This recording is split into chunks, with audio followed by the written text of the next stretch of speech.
Everyone, आज के video में हम पढ़ेंगे electrochemistry and our topic is electrochemical cell.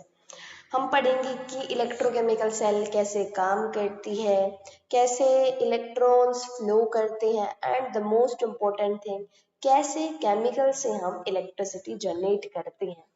आपने अपने घरों में देखा होगा कि जो क्लॉक्स वगैरह होते हैं, घड़ियाँ, उसमें हम सेल डालते हैं एंड भाई हम कोई कनेक्शन ही नहीं कर रहे होते, बिजली वगैरह चला ही नहीं रहे होते एंड वो काम कर रही होती है। It's surprising for you, but क्या उसके पीछे लॉजिक है? हमने सुना होगा कि भाई सेल का केमिकल खत्म हो गया होगा, तो सारी चीजें क्या है, कैसे हम केमिकल से वो चल रही है, कैसे केमिकल से वो इलेक्ट्रिसिटी बना रही है, हम सारी आज के वीडियो में पढ़ने वाले हैं।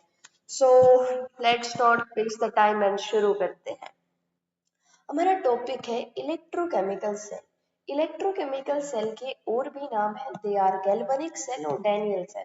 बल्कि इलेक्ट्रोकेमिकल सेल को हम गैल्वेनिक सेल भी कहते हैं और डैनियल सेल भी कहते हैं। अलग अलग साइंटिस्ट ने अपने अपने नाम दिए हैं। एंड अब है इलेक्ट्रोकेमिकल सेल क्या है।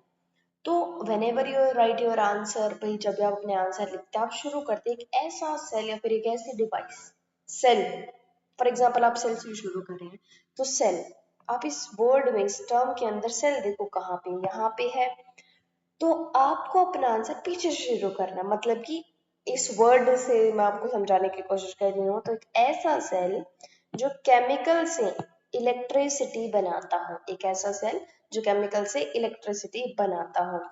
अब है कि इसी चीज को हम इंग्लिश के अंदर कैसे लिखें, तो उसको इंग्लिश में ऐसे लिखा जाएगा, द डिवाइस, एक ऐसी device which is used to convert chemical energy into electrical energy.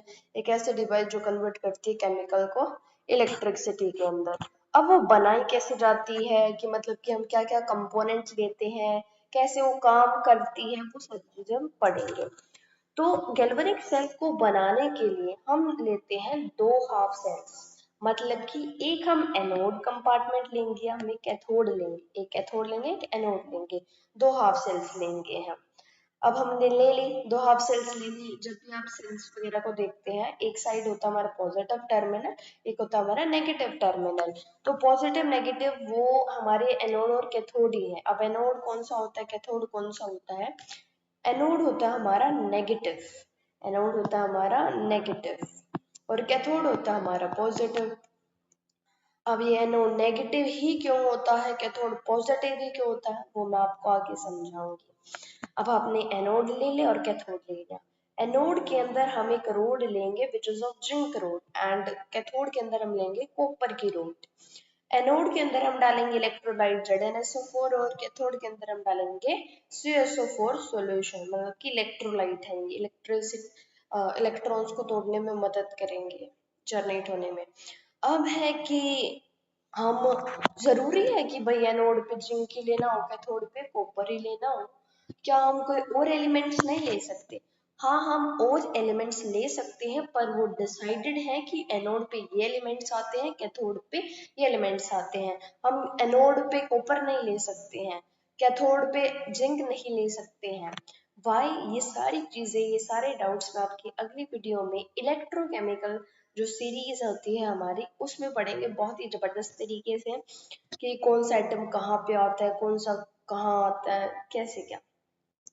तो क्या होता है कि दो प्रोसेसेस होते हैं। जर्नली हमारी जो सेल है, इलेक्ट्रोकेमिकल सेल, उसके अंदर दो प्रोसेस होंगे। प्रोसेस के नाम है बहुत ही बेसिक, ऑक्सीडेशन और रिडक्शन।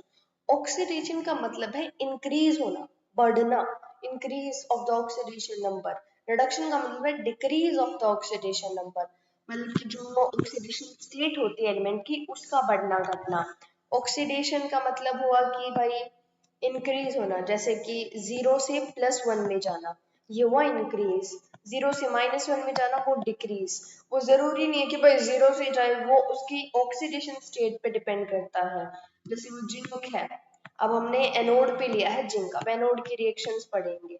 एनोड पे लिया हमने जिंक और कैथोड पे लिया है हमने कॉपर। अब इसकी रिएक्शन क्या होंगी? मैंने बताया कि भाई एनोड पे क्या होगा, ऑक्सीडेशन होगा।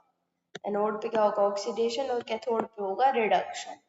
एनोड पे ऑक्सीडेशन और कैथोड पे रिडक्शन। ऑक्सीडेशन है तो मतलब है कि इंक्रीज होगा, ये जीरो से स्टेबल स्टेट में जाएगा, वो है +2, जिंक +2 आएगा।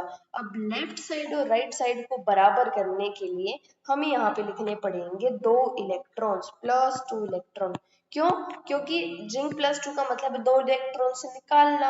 अब ये निकाल लिए भाई, अरे इसमें कुछ निकला नहीं है, तो बराबर करने के लिए 2 इलेक्ट्रॉन्स हमें यहाँ पे दिखाने पड़ेंगे ना, लेफ्ट साइड राइट साइड को बराबर करने के लिए। और कैथोड पे होगा हमारा रिडक्शन, वो कॉपर +2 से कॉपर में जाएगा। अब लेफ्ट साइड राइट साइड को बराबर करने के लिए 2 इलेक्ट्रॉन्स लिखने पड़ते हैं। तो यही चीज लिखी गई है कि एनोड पे होता है ये रिएक्शन, कैथोड पे होती है रिएक्शन, एनोड पे होता है हमारा प्रोडक्शन और कैथोड पे होता है हमारा कंजप्शन। प्रोडक्शन मतलब जिंक एनोड पे इलेक्ट्रॉन्स बनेंगे और कैथोड उनको कंज्यूम करेगा। तो इलेक्ट्रॉन कहाँ से कहाँ फ्लो करेंगे? इलेक्ट्रॉन फ्लो करेंगे हमारे एनोड से कैथोड में, एनोड से कैथोड में, क्योंकि भाई जहां बने हैं वहां से तो कहीं जाए, कहीं कंज्यूम कर रहे वही थोड़ी ना इलेक्ट्रॉन जनरेट करेगा, मानते हो? तो उसी चीज को हमें इस तरीके से हमने समझा है। अब है कि भाई ठीक है, ये तो इलेक्ट्रॉन्स का फ्लो रहा, करंट का फ्लो क्या रहा होगा? तो आपने अपनी 9th क्लास में पढ़ा होगा कि जो फ्लो है करंट का वो अपोजिट होता है फ्लो ऑफ द इलेक्ट्रॉन के। तो इलेक्ट्रॉन अगर हमारे एनोड टू कैथोड फ्लो कर रहे हैं तो करंट हमारा कैथोड टू एनोड फ्लो करेगा, मतलब कि reversible to the flow of electron. ठीक है, अब आपने यहाँ पे चीज देखी होगी salt bridge, it's a very new for you, but ये कुछ नहीं है, ये मैं आपको अपनी नेक्स्ट वीडियो में बताऊंगी। इलेक्ट्रोकेमिकल सीरीज पढ़ाने से पहले हम यही पढ़ेंगे सोल्ट ब्रिज। ठीक है, तो अब देखो यहाँ पे इलेक्ट्रॉन बनेंगे, यहाँ पे इलेक्ट्रॉन बने, एक मिनट, यहाँ पे इलेक्ट्रॉन बने बने, फिर ये जाएंगे यहाँ से यहाँ यहाँ यहाँ यहाँ यहाँ यहाँ यहाँ यहाँ यानी यहाँ पे जाके मिल जाएंगे। अब एनोड पे क्या होता है, कैथोड पे क्या होता है, इसी चीज को मैंने अपने वर्डिंग्स में लिख रखा है। दैट इज कि एनोड पे जिंक, यहाँ ये रिएक्शन होती है। अब देखो जिंक +2 में कन्वर्ट हो रहा है, जिंक +2 में कन्वर्ट होते जा रहा है होते जा रहा है, तो जो साइज है जिंक रोड का वो घट रहा है, जिंक डीकम्पोज कर रहा है। इलेक्ट्रॉन्स हमारे, अब आपका ये क्वेश्चन था कि जो प्रोडक्शन है मतलब कि जो एनोड है वो नेगेटिवली चार्ज क्यों है? वो नेगेटिवली चार्ज इसीलिए है कि जो हमारा एनोडिक कंपार्टमेंट है ये यहाँ पे इलेक्ट्रॉन्स आएंगे, electrons electrons electron, negative negative negative negative, भाई नेगेटिव नेगेटिव हो रहा है तो इसलिए ओवरऑल नेगेटिव हो जाता है हमारा एनोड। एंड जिंक +2 एक्सेस में होता है नोड पे क्योंकि वही बनते जा रहा है, इलेक्ट्रॉन बनते जा रहे हैं। एंड हमारा जो इलेक्ट्रोलाइट है ZnSO4, उससे उसके जो सल्फेट्स के आयन थे उससे ज्यादा हो जाता है जिंक +2 का आयन। कैथोड पे उल्टा होता है कि जो साइज है कॉपर का वो इंक्रीज होता है, वहां पे डिक्रीज हो रहा था जिंक का, यहाँ पे इंक्रीज हो रहा है क्योंकि कॉपर फॉर्म हो रहा है। जैसा कि नेगेटिवली चार्ज होता है अपोजिट होगा cathode, that is positively charge. Copper plus two जो है वो इलेक्ट्रॉन्स जो हमारे एनोड से इलेक्ट्रॉन्स आ रहे हैं उनको कंज्यूम करे जा रहा है एंड अपने आप को कॉपर बनाते जा रहा है। तो जो कंसंट्रेशन है कॉपर +2 की वो क्या हो जाती है, कम हो जाती है, क्योंकि वो कम हो रहा है, अपने आप को इलेक्ट्रॉन्स खाए जा रहा है और कॉपर में बदलते जा रहा है, इसलिए कॉपर +2 के आयन जो वो कम है और सल्फेट्स की ज्यादा है।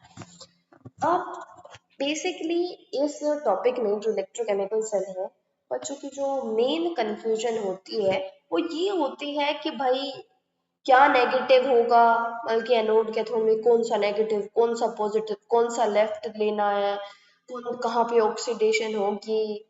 तो उस चीज के लिए I have a solution for you, and हमारे पास हमारी है ट्रिक नंबर 1।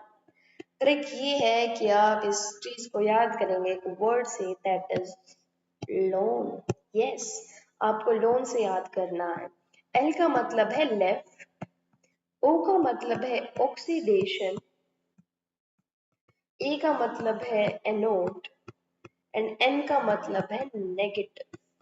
तो हो गई, एक ही वर्ड के अंदर सारी चीजें बता दी हमने कि भाई जो एनोड है वो लेफ्ट में होता है, एनोड पे ऊपर ऑक्सीडेशन होती है एंड एनोड नेगेटिव होता है, एंड इसी के अपोजिट होता है हमारा cathode. So I hope so आपको समझ में आया होगा हमारा इलेक्ट्रोकेमिकल सेल टॉपिक। फर्दर इसमें हमारा एक टॉपिक बचा है सोल्ट ब्रिज। उसको समझने के लिए हम नेक्स्ट वीडियो बनाएंगे, तो तब तक के लिए हमारे साथ बने रहिए। Thank you so much.